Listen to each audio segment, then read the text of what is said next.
this video, we're going to fix a broken channel on the DDJ 1000 SRT right here. It's totally gone, broken. So we're going to open this whole thing up and replace that. Okay, so begin by removing all the screws, all of them. Keep in mind this hole and this hole uses different size screws. Look at the difference. All of the rest uses the long one. This by the handle, and this by the handle uses this size. So make sure you keep them separate. And then you could remove this cover, which is very easy to pull up. So put it to the side. This is your board. We're going to begin disconnecting. So I'm literally going to disconnect all of these around the board.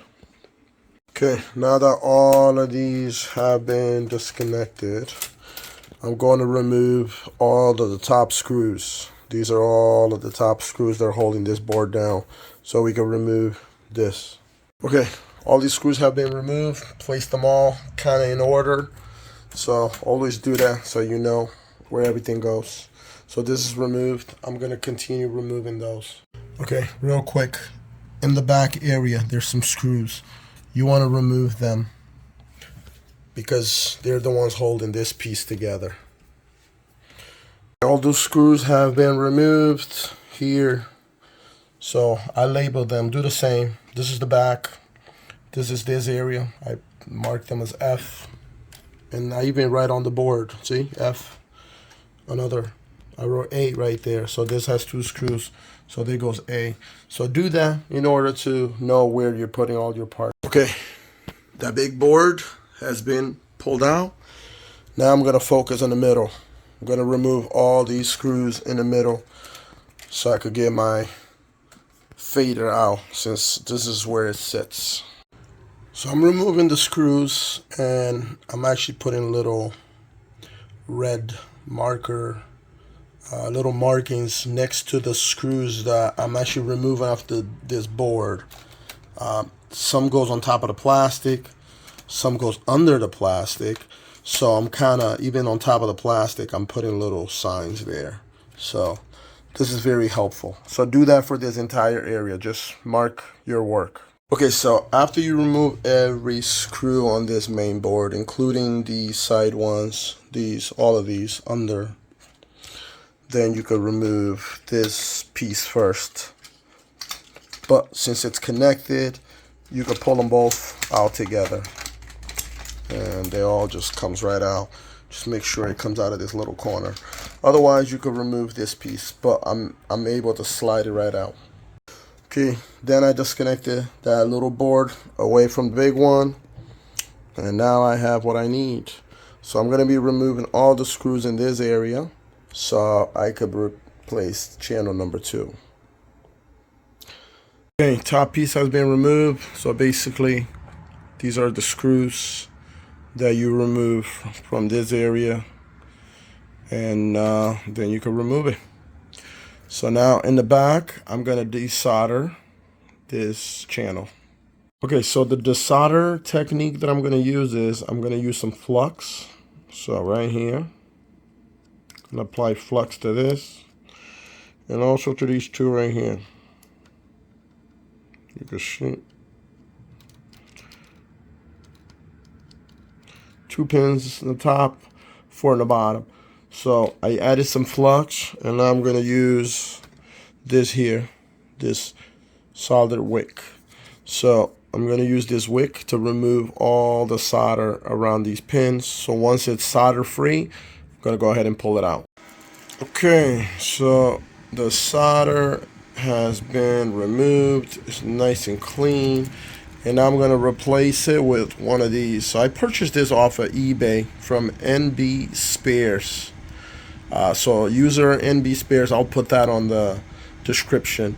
But I got 4 of these for like $20 US, and it got shipped very fast. Most of these are international and they take very long to come to the USA. So I was able to get this in a matter of like a week. I also forgot to mention, right in the middle of these, it's got a little tab, right? I don't know if you can see it, but right in the middle. So, which means right here in the board, you also have to desolder this and this. See these? These two. You have to desolder them because they're actually holding this fader in place. So remove this as well so you could get your fader out. Okay, so here's the old one that I pulled out. You can see it's all broken, destroyed. And I popped the new one in and just follow the guide. You can see there's a little arrow right there. That means when you put it in, you got to bend that head forward. And on the other one, you bend that head that other way. So it actually writes right there, it says bend, add solder, bend. See, it literally tells you what to do. So right now I'm going to go ahead and solder. So the trick with soldering is have a good flux. This flux paste here, got it off of Amazon. I'll put the description of it on the description of the video, so you'll be able to find it. But everything's got flux. Go ahead. I'm gonna go ahead and solder it now. Okay, my soldering job has been completed. It looks very nice. So what I'm gonna do now is put a little bit of alcohol. So what I do is I put alcohol and then I use a little toothbrush just to clean all of that mess that I just created. So this removes all the extra flux that's sitting around and the board is nice and clean. So look how beautiful that is. Very beautiful, clean. Hey guys, so also before I close this device, I started adding a little bit of lube on all of the wheels. So these are the wheels. You don't even have to take anything apart, but you can see the wheels and these little holes is right under the wheels, right? So on both sides you got these little holes. You can even poke something through it, like right here. I could feel the rubber on each of the wheels. So I got WD-40 right here, and I'm just gonna go ahead and spray them right there. Show you guys. Just a little bit. Same thing, a little bit on each. Go around and do all of the holes. So adding a little bit in that hole, and then you spin the platter, and you get that oil to move all around, so that helps your platter function properly.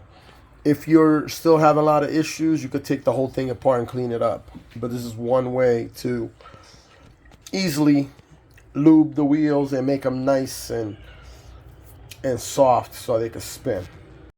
There's also another area right here. You see this little rectangular box here? Right in here, also add some lube on both sides, right there. And as you add, spin the platter. As you spin the platter, you'll see how it's moving. So I keep adding more. Literally trying to get the whole platter,